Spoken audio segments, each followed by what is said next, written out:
Comme un ange désœuvré qui n'aurait pas de protégé, ta solitude te pèse et tu implores la rencontre prochaine d'une âme à aimer.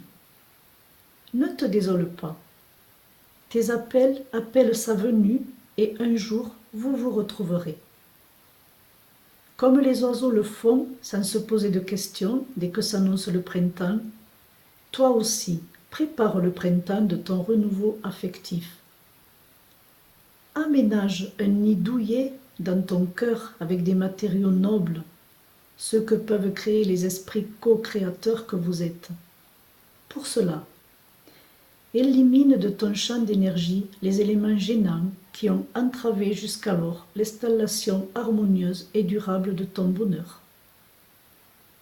Commence par dissiper dans le ciel de tes espérances les nuages qu'accumulent les pensées perturbantes de tes dévalorisations ou de tes accommodements. Le ciel, il est de la couleur dont tu le teintes. Le préfères-tu en gris ou en bleu?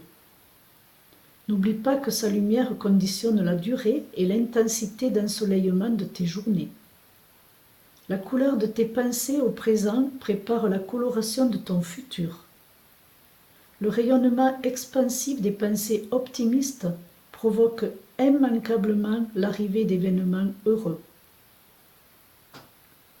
Abandonne ensuite les adversités qui ont systématiquement gâché la fluidité de ton bien-être. Laisse dans le pays de ton passé ce que tu désires dépasser et ne plus jamais retrouver. Les aspérités sur lesquelles tu trébuchais régulièrement et les coups de vent refroidissants qui annonçaient les orages.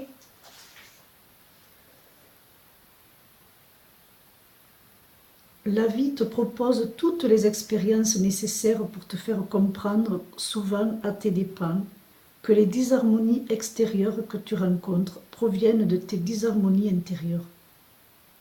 Les comportements issus des accès, non des excès de la dualité, sont toujours cause de perturbations psychologiques qui bouleversent le climat de vos relations.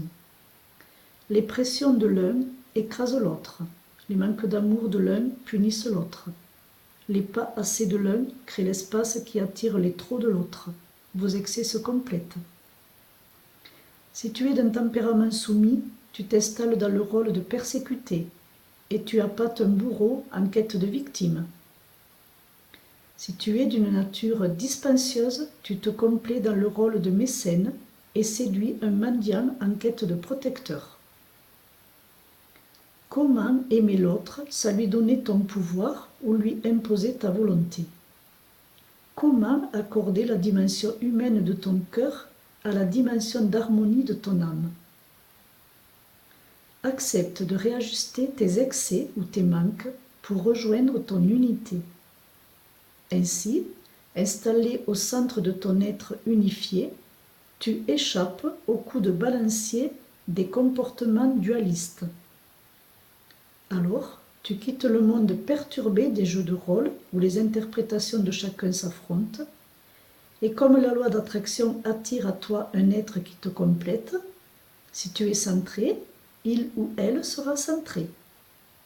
Voilà comment te permettre d'explorer un jour prochain de nouvelles contrées, celles d'une véritable relation d'amour.